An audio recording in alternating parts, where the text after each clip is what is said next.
Hello, and thank you so much for taking this training that's about a discussion on restorative justice practices for human trafficking survivors.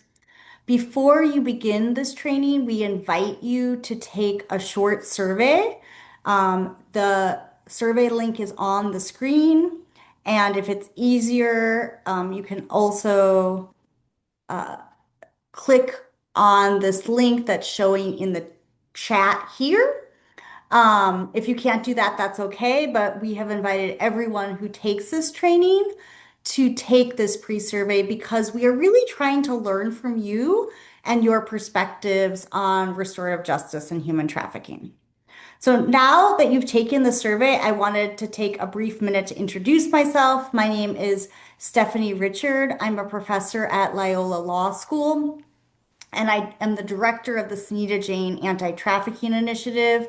I consider myself a crime victims' rights attorney. I have represented human trafficking survivors for 20 years in Los Angeles County.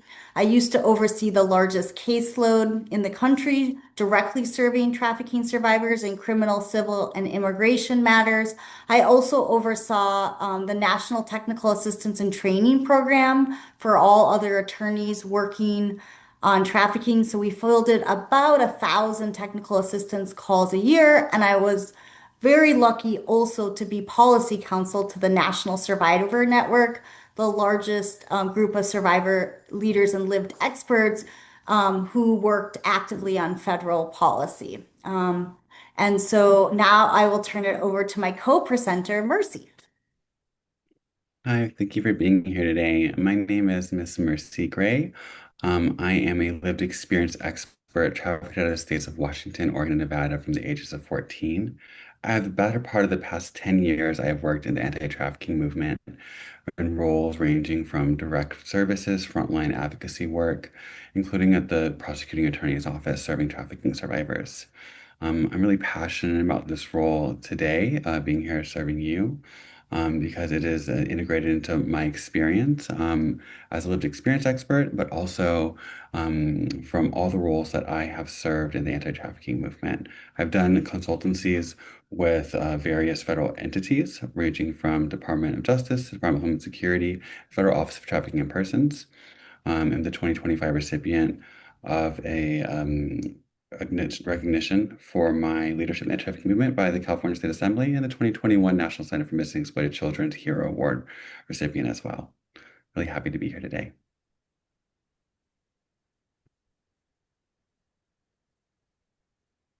And so for today, our learning goals are really to have you feel comfortable at the end of this training, having as many individual conversations as you can about restorative justice, and really thinking about your support or your concerns with this practice.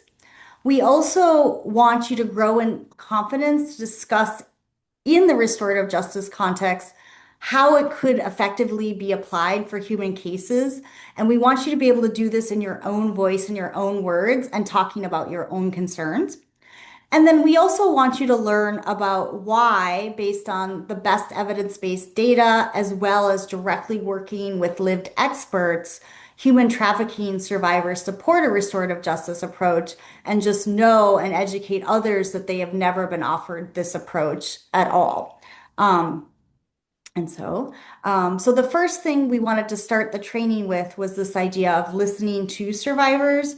And so I'm going to read a very powerful quote from Sabra Boyd, who is a victim of child sex trafficking and currently a journalist. And then Mercy is going to share their experience about why they also, as a lived expert, support a restorative justice approach. So many prosecutors and judges have asked me how I can possibly not want my trafficker to go to jail as a child trafficking survivor.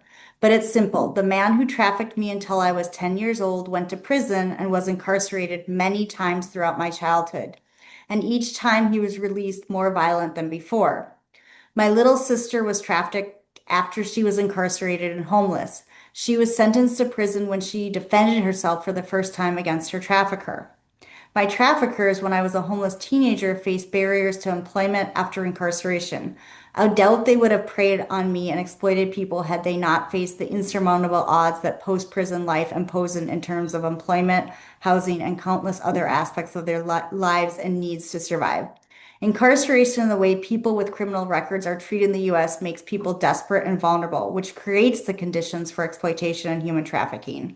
I wish the money spent on prisons was invested in things that trafficking victims and other crime victims actually need, because incarcerating 33% of the population is obviously not making us safer. So, Mercy, do you Mhm. want to also provide your perspective? Absolutely. The reasons why support restorative justice, because to me, that justice at its core is this idea that something happened to you that should have never happened.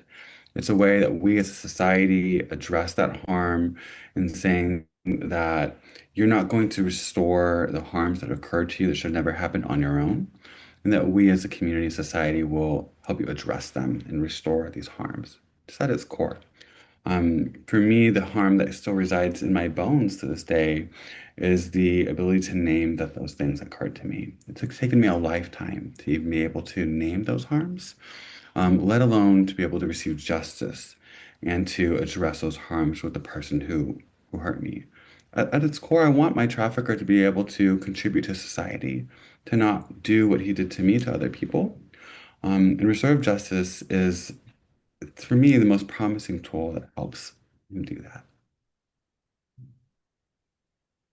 And I do want to say that as we were developing, kind of talking about restorative justice for human trafficking survivors at Loyola Law School in the Sunita Jane Anti-Trafficking Initiative, we didn't want to just look up the evidence-based data out there, but we wanted to hear directly from survivors themselves. So in July of 2024, 15 survivor leaders and two survivor leader facilitators, one of which was Mercy, joined us to have a dialogue on whether human trafficking survivors would support a approach to restorative justice where the restorative justice was for the trafficker. And at the end of this 2 day, very intensive conference where we really talked about and understood restorative justice principles and restorative justice accountability practices, all 15 of the survivor leaders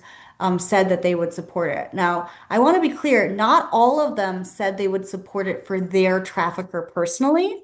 And that I think is what is key to others' understanding of restorative justice for human trafficking survivors as a ground of inadmissibility. Restorative justice really starts with a survivor choosing this option as a model of relief first, and only then would the potential placement of a person who in this process would be called the accountable party is given that option as well. Otherwise, the traditional criminal approach would be used. Um, so let's move on to the next. So, because human trafficking is seen as a long-term violent crime, I think the many questions we've gotten from prosecutors have really revolved around safety and can it really work? So, here's a couple of quotes. I find it difficult to comprehend how restorative justice can be successful with human trafficking when there is an inherent power imbalance, fear of the trafficker, manipulation by the trafficker, and fear of retribution. And the next question, the crime at its core is exploitative. What safeguards are in place to ensure that the exploitative dynamics that are established by the trafficker commit the crime are not used during the restorative justice pilot program?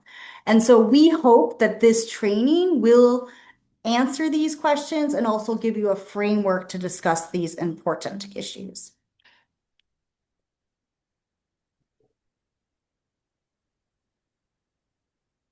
Yep. So, what is the proposed restorative justice model? Okay, so the idea of restorative justice is that it holds a trafficker accountable with the victim deciding first to engage in the program and not the traditional criminal justice approach. In the RJ process, the trafficker is called the responsible party, And the trafficker is not a victim forced to commit a crime, but the person who committed who commercially benefited from other victims through force, fraud, or coercion if it involved adults. And we want to be clear that we are recommending a pre-filing restorative justice model because otherwise the harm of the criminal system, which survivors experience, would still be in place and the expense would still be in place. So what is hard for people to hear is that in this model that we're proposing, a survivor of human trafficking would receive supportive wraparound services to engage in a restorative justice process.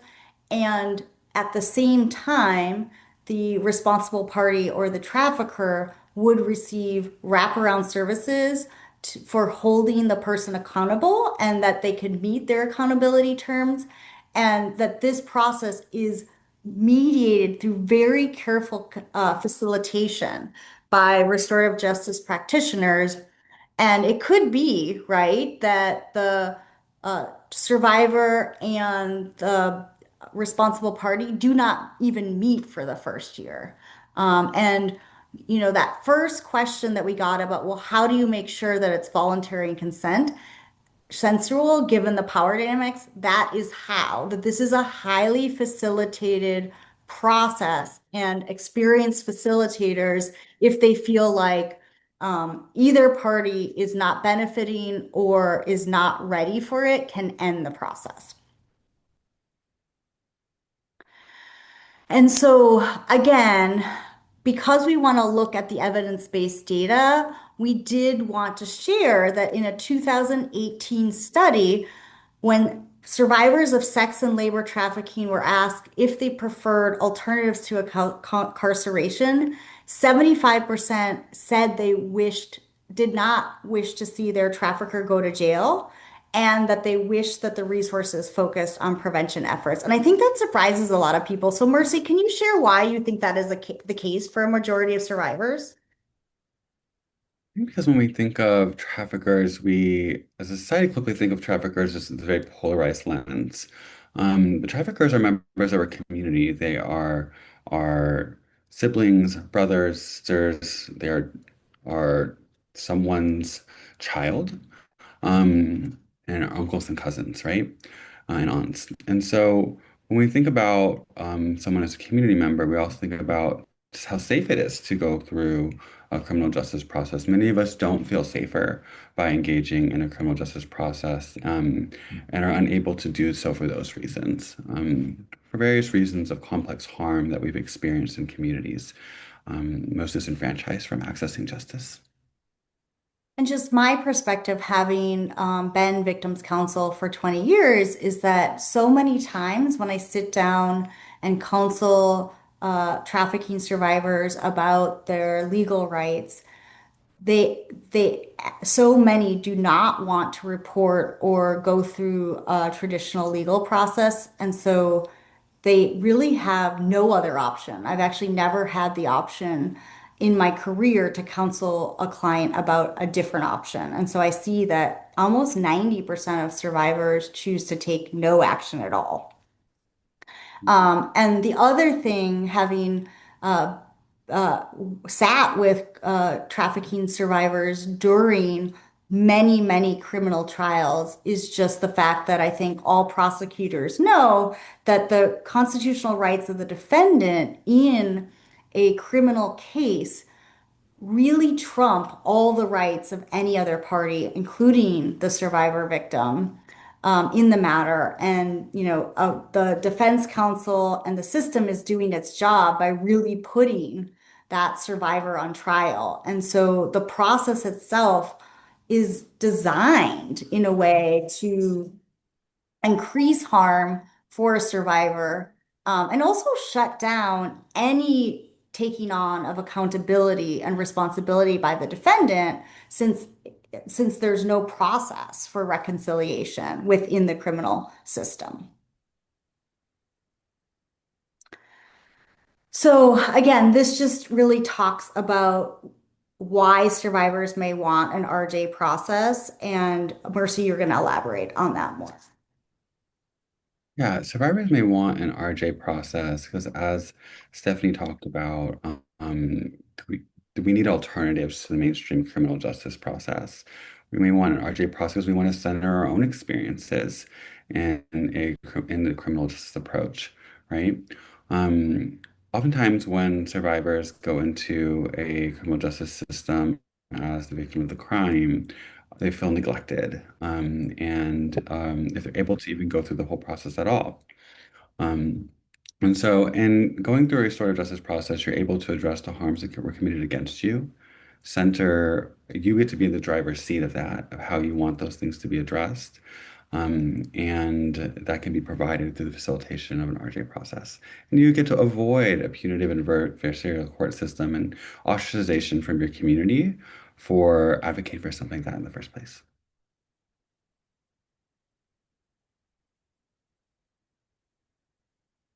And so I know we're not live here, but we have done live training, and I wanted to share some of the responses to this slide from other prosecutors who have taken the training. So we're going to jump to that now, and I apologize. I'm working from home, and that is my puppy who is barking in the background.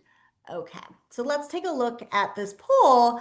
And so the first question we asked those who participated was, why might crime survivors want to have another alternative to the traditional criminal system? And so I think it was really easy for participants to come up with things because they want to share their story on their own terms, that they have seen survivors been re-victimized in the criminal system. The court just simply is scary, that it's a process that can focus on the victim, that a lot of people feel like the system is broken and they do not trust law enforcement.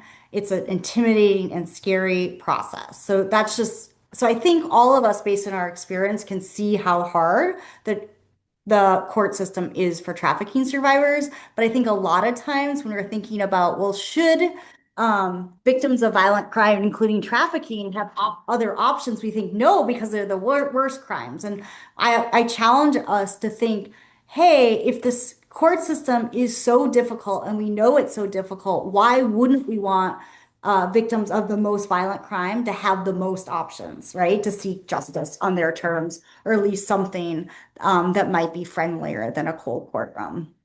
And so then the next question we asked our participants is if they how they felt like, do they personally believe that the main purpose of the criminal system is to punish the offender? And you can see that some people do, but the majority of respondents who are prosecutors, 71%, said that they do not believe that the main purpose of the criminal system is to punish an offender. And why we wanted to ask this question is, it is true, if you really believe that the purpose of the criminal system and justice is to punish a wrong, then restorative justice does not do that. Restorative justice is based on the idea that you want to try to make the survivor of a crime as whole as possible or repair the harm, as well as prevent future harm. It is not seen as a punitive or punishment model, and it's based on the idea that everyone, background and life, puts them in a place where they can change, or they can make amends for the wrongdoings that they've done. So the next question that we ask people is just, why might victims want to use the criminal system? Because again, there are like strengths to this system that we do not see in the restorative justice approach. So a lot of the things was that, victims feel retaliation, or there's societal support for a traditional criminal approach, that there's a record, there's a report of what had happened, that they get to feel heard, that their story gets cold, that there's accountability, and that they want the offender to go to jail. So again, I think our culture and our values has really told us that the criminal system is the approach to protect crime survivors as well as have their story heard. And so we hope that in listening to this training, you'll start thinking and having dialogues about with your friends and colleagues, about how the criminal system could be appropriate for some cases, but how other forms of accountability might be good in other places. Um, and so now that we've looked at the full that poll everywhere results, I did want to go back to, what is it about the specific dynamics of human trafficking cases that make restorative justice an important option? Again, a lot of times what we hear is, well, I would do RJ for other cases, but not trafficking. It's seen as the exception. So, Mercy, why, in your experience working with other lived experts and your own experience, is restorative justice such an important option for trafficking survivors in particular? Because our needs are complex, and so we need more than just the one solution that we're being provided with. In my own case, my trafficker had a story too about how he was exploited and abused as a young person. And while that doesn't negate the harm that he's caused me, the way that he trafficked me was less violent than the way that he was trafficked. And again, it doesn't in any way negate the accountability. I'm not like giving that up as what I need for my justice. But I don't think anything about him going to jail or being incarcerated provides me with the justice I'm seeking.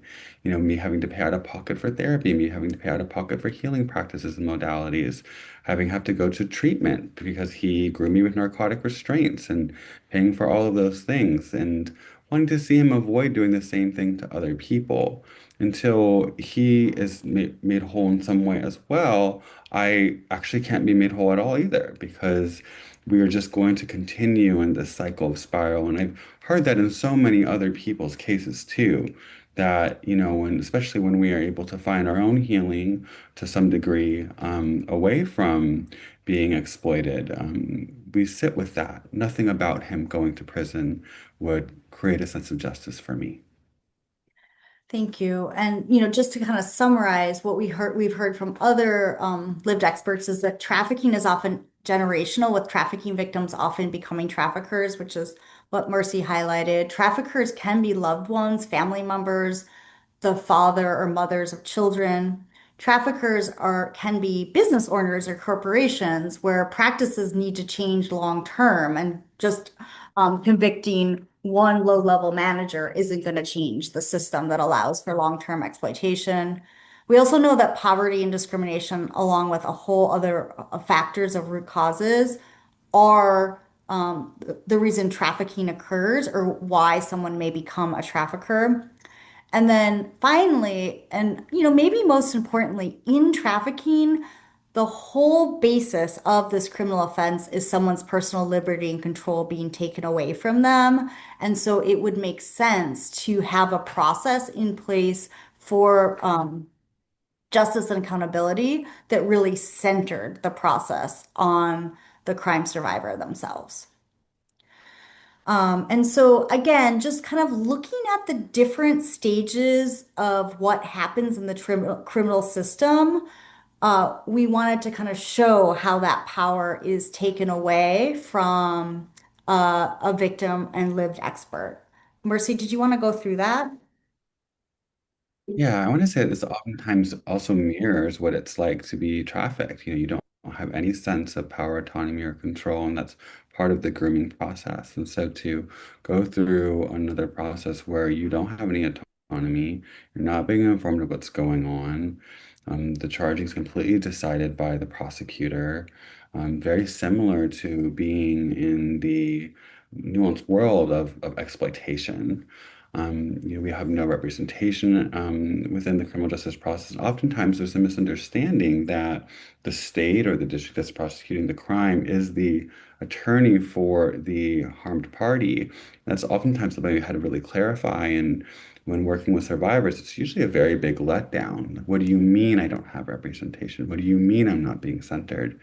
And it can be very diminishing and make someone feel like they're just another pawn or part of a system where they're being extracted from and not centered at all.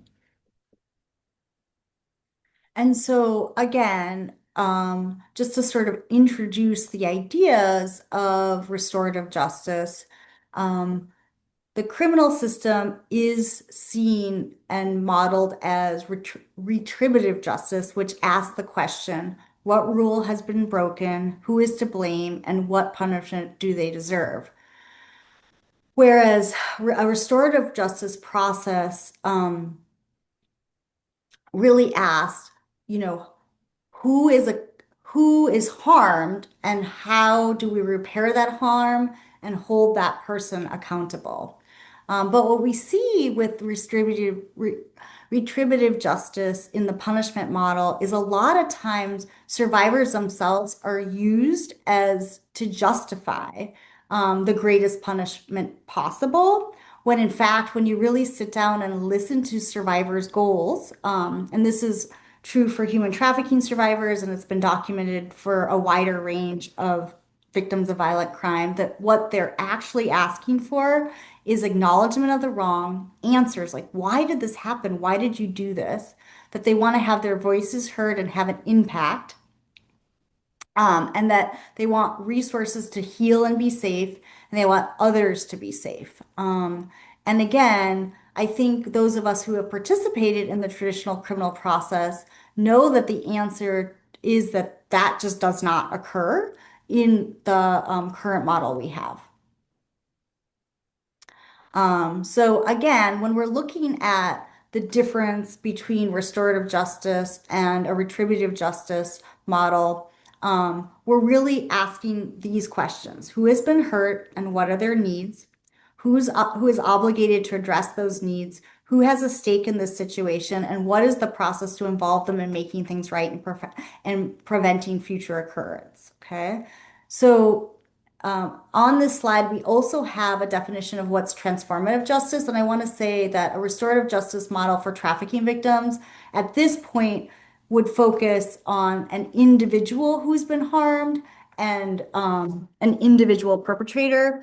But a lot of times in the restorative justice movement, you'll hear about transformative justice practices, which says before you focus on the individual, you ask the question is that would transform all of society. And it asks things like, what are the social circumstances that promoted the harmful behavior? How do we look at the structural similarities that exist? And so how do we really prevent, right, these future incidences? But I want to be clear that when we're talking about individual cases, we're really focused on a restorative justice model. Um, and the other thing I just wanted to be clear about is that restorative and transformative justice are not the same things as victim offender dialogues. As we presented at the beginning of the training, this approach really looks at pre-filing, whereas offender dialogues are after criminal conviction. And although I know lived experts who have participated in these kind of processes and have benefited from them, it does not stop the harm of the criminal system, which is a shut down, right? That initial reconciliation with the victim and the offender, and also cost the system so much money. And so that kind of brings us to our next point that we just wanted you to sit and think about. So if you look at what it costs to keep a trafficker in prison, it is about $100,000 a year. Um, and honestly, if you are a victim service provider like myself, what you know is that there's limited to no money allocated per victim the in the state. There are limited resources through the California Crime Victims Board, as well as federal funding for crime victim services, but there's really no money at all allocated per victim. And so if we look at the annual cost to keep 90 traffickers in prison, it's almost $10,000. And not 10,000, $10 million. And again, that is much higher amount of money than anyone who is supporting victims receive. And so what we propose is looking at and providing, wraparound services for 90 survivors as well as 90 responsible parties. at a cost of $5 million annually, which is half of the cost of putting a trafficker in jail. And we believe that offering both wraparound supportive services and a really experienced facilitator in the RJ process will be able to heal and create change in a 2 year period, as opposed to the average 10-year sentence that trafficking perpetrators currently get at a cost of that $10 million. So, our challenge to you is that you can keep with the status quo, where you have a system where abusers are denying abuse and survivors do not receive the support needed, or we can start talking and thinking creatively about transformative and restorative justice processes and the need for survivors to come forward on their own terms with support and be believed and supported, and an equal need for an accountability uh, for responsible parties, so that it's not just someone getting off, but it's seen as someone having the systems in place to make the hard changes so that you no longer perpetuate harm.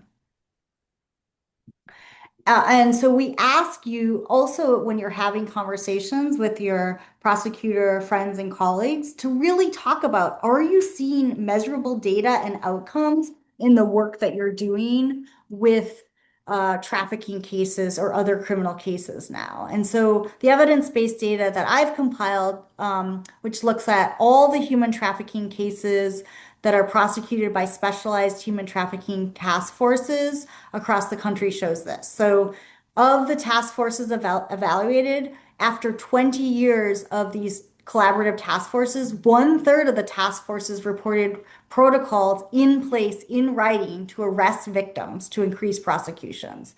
And so, if we really are thinking about a system that doesn't create harm for survivors, the fact that prosecution is linked to the arrest of the victim is startling. There's also data out there that says that the only statistically significant factor that makes it more likely for a criminal case to be criminally prosecuted is if the victim has been arrested in that case. Okay, so again, the design of the system is that it's easier to criminally prosecute if a victim is arrested. I also want to highlight that after 20 years of dealing with both sex and labor trafficking cases, only 1% of the human trafficking prosecutions nationwide focused on labor trafficking, and these are the specialized task forces. So these are, really hard cases to prosecute. And so again, it goes to wanting a different program design and model. Well, I also talked about how the data from the human trafficking task forces says that the average conviction is 10 years. So we talked about the cost of being $1 million for one trafficker in jail. And what we also know is that the average age of a trafficker convicted is 21 years. So that means they will be getting out, before they're 30. And, the anecdotal information I've heard and what reports have shared is that trafficking victims say that their traffickers find them again and or they continue to traffic from jail. So again, just there is evidence-based data that says that our attempt to prevent trafficking by prosecution has failed. Mercy, I think you've got examples from your work, specifically with King County. Yeah, I just want to highlight that, like in King County, they were able to identify 250 cases of children involved in commercial sex confirmed through missing from care locators to the Department of Children, Youth, and Families, right? Significantly more likely than that, but that's what confirmed cases through screening with missing care locators. Due to like not uniformity in understanding best practices for addressing cases, they overwhelmingly prosecute as fictitious cases, prosecuting only 4% of those known cases, or just 10 cases involving an actual harmed party. Of those 10, 50% were white, despite other data that they have showing that overwhelmingly it's Black survivors experiencing the harm. Of the traffickers, 80% were Black, although King County only has 67% of the population being Black, so substantively overrepresented and not a change in what we want to see in terms of equity. Of the cases prosecuted, zero cases involved non-fictitious cases of a male, with no identified cases involving a non-fictitious boy victim. It's just one fictitious one, and zero cases involving transgender youth, despite King County being a hub for queer people being declared as a sanctuary site for trans youth to be able to come to. And so, again, we hope that that evidence-based data lets you think about the data and the realities that you've seen and the cases that you've been involved with and start having dialogue around, do we need to do something differently to best support the individual survivor, but also to best protect and support the community, which we know that we are all dedicated to. And so, but it's hard, we know that we have to keep dialoguing about restorative justice for human trafficking survivors, because I want to be clear that right now there are absolutely no program models in the US or globally that I'm aware of that are available for human trafficking survivors.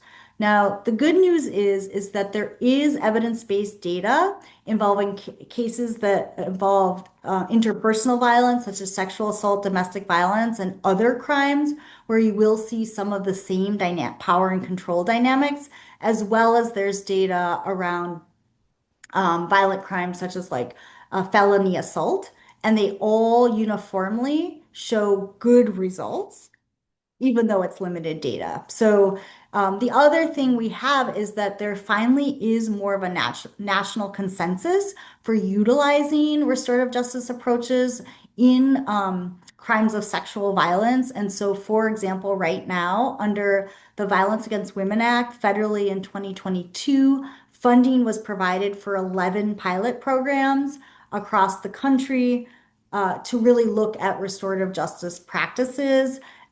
Those projects are still in the implementation stage, but quite frankly, when we have that data, it will be some of the best data we have. So I'm just highlighting it for those of you to look out for it, and hopefully that we'll see that in the next year.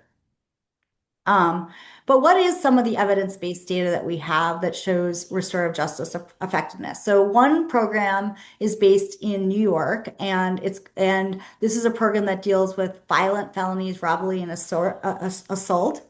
And the age group is 16 to 26. And what's significant about the data they shared is that 90% of victims, if they're given the choice for an RJ program versus the criminal approach, choose the RJ model. And then their program has documented only a 6% recidivism rate among participants. And this model involves victims, responsible parties, and community members coming together to create accountability plans and safety for the community. Another example out from Arizona involves felony sexual assault cases. And so I think what is significant about this data is that it showed that during the restorative justice process that survivors voluntarily agreed to take part of, PTSD, so post-traumatic stress disorder, dropped among sexual assault survivors from 82 to 66 after participation. Okay. And I know that we're all aware that for victims of violent crime, it is well documented that during the traditional criminal approach, PTSD commonly rises. And we're also all aware that a lot of times criminal cases can take years and that survivors have to participate in. Other things that came out of this study is that 90% of participants felt safe and supported, and 83% believed justice was done.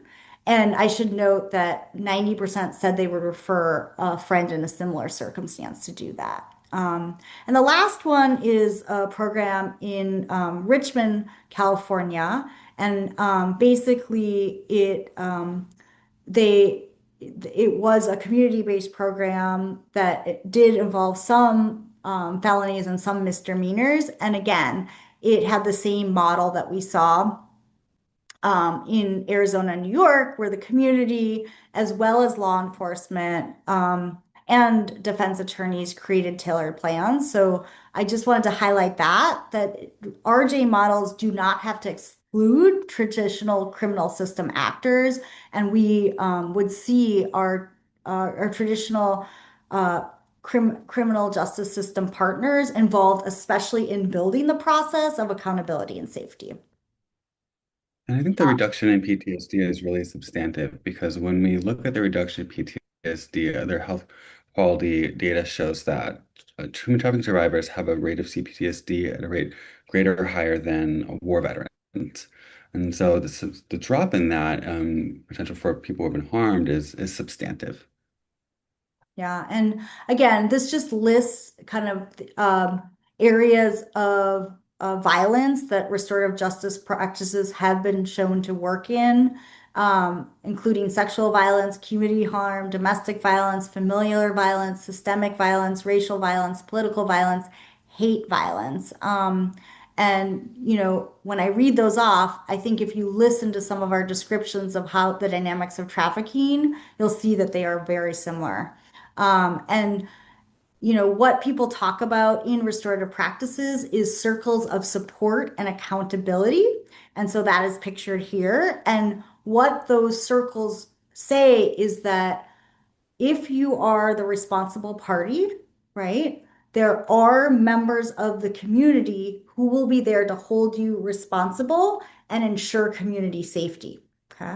And there will also be people who provide wraparound support and services to the survivor or victim so that they are freely making their own choices, able to process and assess what on their terms would make them feel like a responsible party was held accountable. And it was only through going through, very separate hard work processes themselves that a uh, survivor and then a responsible party may, if appropriate, come together and have the RJ circle, which is considered the healing dialogue, and that has the accountability plan that comes out of it. I want to be really clear that at any time, if the facilitators believe that either party is being harmed or not progressing in the restorative process, it can and will be canceled. And then a responsible party could be returned to the traditional criminal system. Um, but again, all the data that we've seen is that, at least 70% of those who go through this kind of process are less likely to reoffend. And many programs have data that shows that 90% of responsible parties do not reoffend. And that, again, survivors who take place in the program would recommend it to others.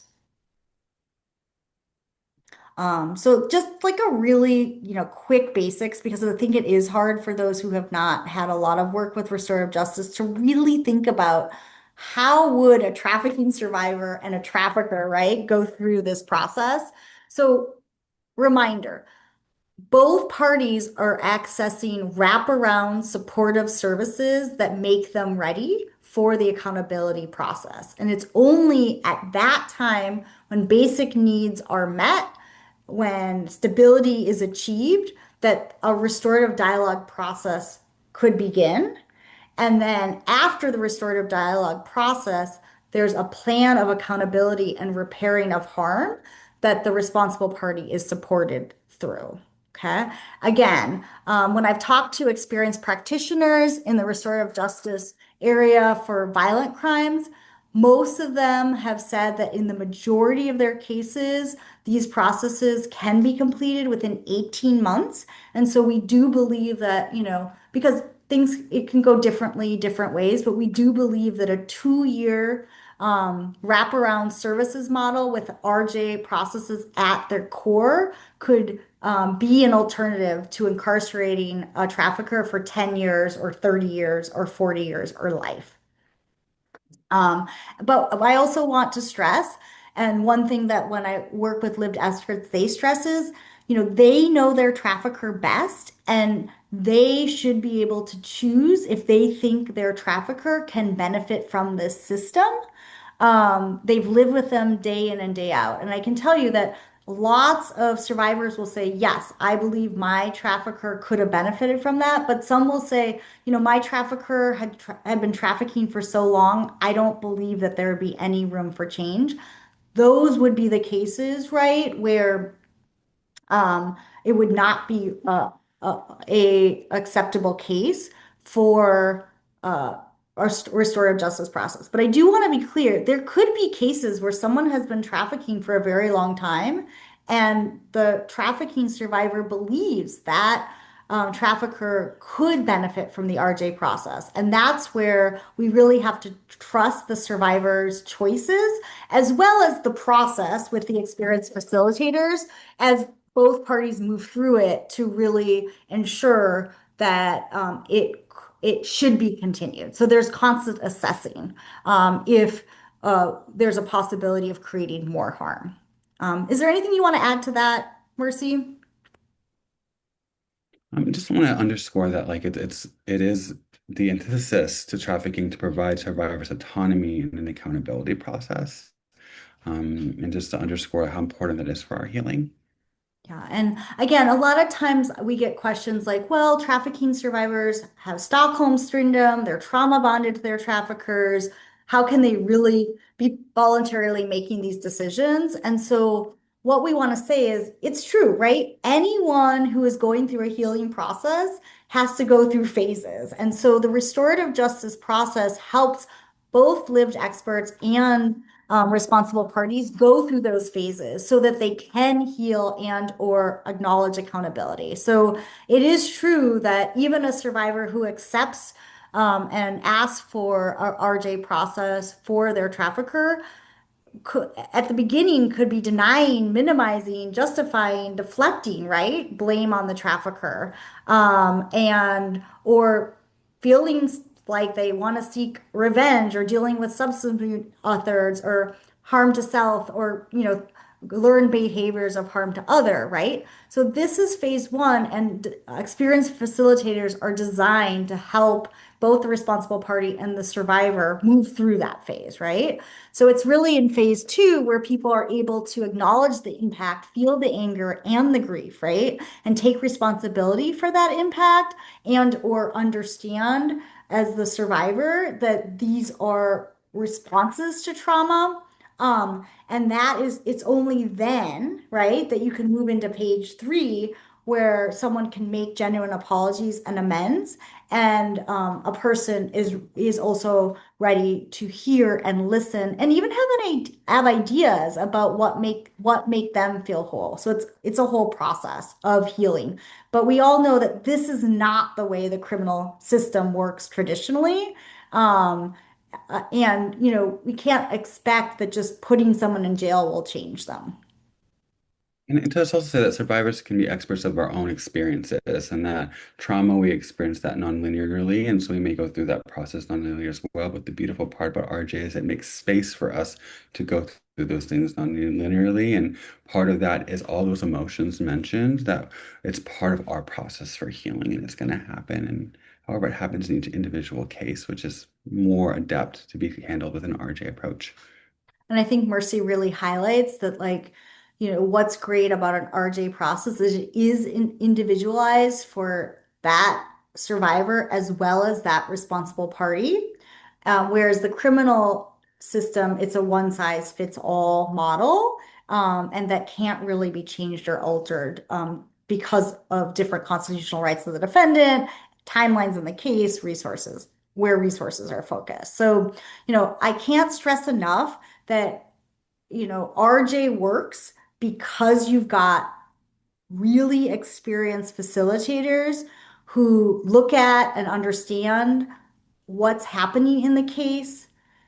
They're ensuring throughout that there's continued voluntary engagement by the survivor and that the responsible party is also agreeing to continue to participate and learning from the process.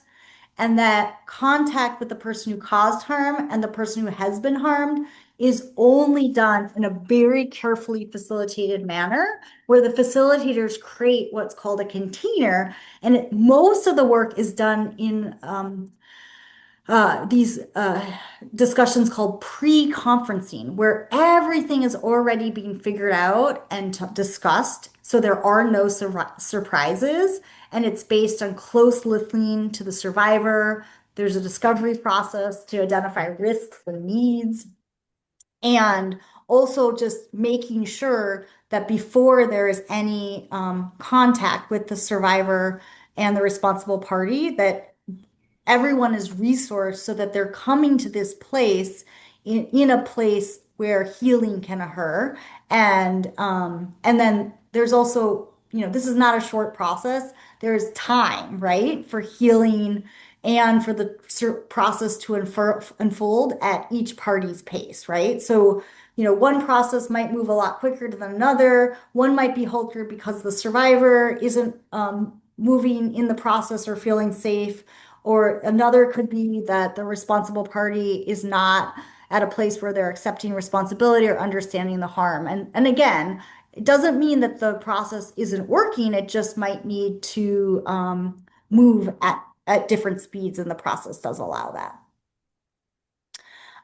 So again, that goes to it's lot on average it's about 18 months before the survivor and offender interact.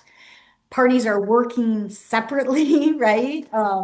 And there's definitely like in all of our cases, there's safety planning and community in place. And when I spoke specifically with those who facilitate RJ practices for victims of violent crime, what they highlighted is that there are community members who are specifically tasked with ensuring the community stays safe and checking in with the responsible party and making sure that's the case. And if there is any harm that they believe is happening, then the process is immediately halted. Okay.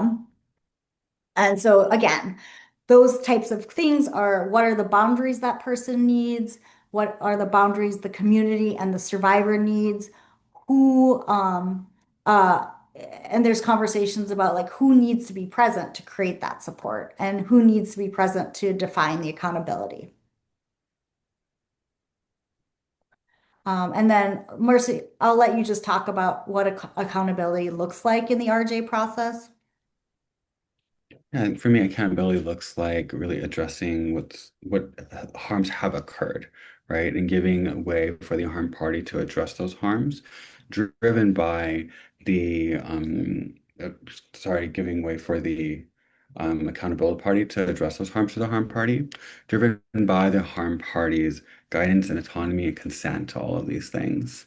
It's not soft on crime. Accountability is named by the person who's harmed, and that's a concept that we have a right to learn as people who have been harmed.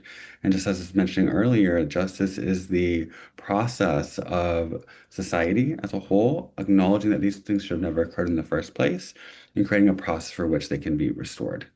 Um, and the accountability part's really valuable. It's the thing that gives us self-worth, self-confidence, the ability to know that if someone hurts me, that that's not acceptable. And then we can carry that to the rest of our lives, right? Where we don't have just boundaryless lives because we were shown that we don't hurt other people so that we don't hurt other people as well. And it helps create a sense of restoration and self-worth that we just currently don't have access to. And so all I can tell you based on my experience is that healing is hard work. Having worked with survivors for 20 years, it is a process, and you know, it is even harder work for a responsible party to heal as well as take accountability for the harm they've caused. And it's really when that mind shift happens that we know that it is 100% less likely that harm will occur again. So just in conclusion, we do want to like center key points where, the difference between a restorative process for in the human trafficking case and The traditional system is that RJ can really center the victim. It helps identify and name the harm. It helps identify the harm doer. It then says what was the impact of the harm and what led to the harm so that then you can hold the person accountable for very specified harm, but also do the best you can to repair harm. And so that is kind of the concluding circle of RJ as a healing model. Um, and again, last thoughts is that justice is relative. And we all know that if we were a victim of a violent crime, we would want justice to look different because of how it impacted us. And so I think we can hope and help design a system that allows each person to have that response. And Mercy, I know you have strong feelings about this too. Yeah, it is an individualized approach. As a transgender Indigenous woman, the ways that I feel about justice look really different than if I came from a different identity. And that the unique needs that I have, I deserve resolution too. And the ways that in which I've been harmed, I believe my harm doer deserves resolution to resolving. It doesn't feel good when we hurt other people. And I believe in that. I believe that when someone is given the opportunity to be accountable, that they should be given that opportunity to do that so they can choose that and we can all live in a better, more just society. And the current criminal justice system just doesn't provide a meaningful way for someone who's created harm to come forward and say, I hurt you and I'm sorry and I'm willing to do what it takes to be accountable to that harm. And so when you're having discussions with your community, with other prosecutors, these are things that our lived experts who joined the conference asked us to raise. So talk about how incarceration doesn't make better neighbors, partners, or give power to all people in our community. Remember that not all survivors hate their traffickers or wish them harm or to be punished. It might be that survivors want the opportunity to wish them well and actualize wellness, that relationships to harm and harm doers are nuisance and they are very varied. And so is how someone traffics someone in quotes. And only a survivor and the responsible party can really come to terms with how that happened. And then the last thing is that there is a lot in the trafficking context of survival criminality, meaning everyone needs to eat and feed and our families, and sometimes uh, those who commit harm are doing so because they didn't have any other means of meeting those basic needs. And so, again, we at the end of our training, we ask you to take this exit poll, which is on your screen. So please feel free to cut and paste that. And we ask that you really talk to your community about this as a proposal. Thank you so much for your time today. Thank you.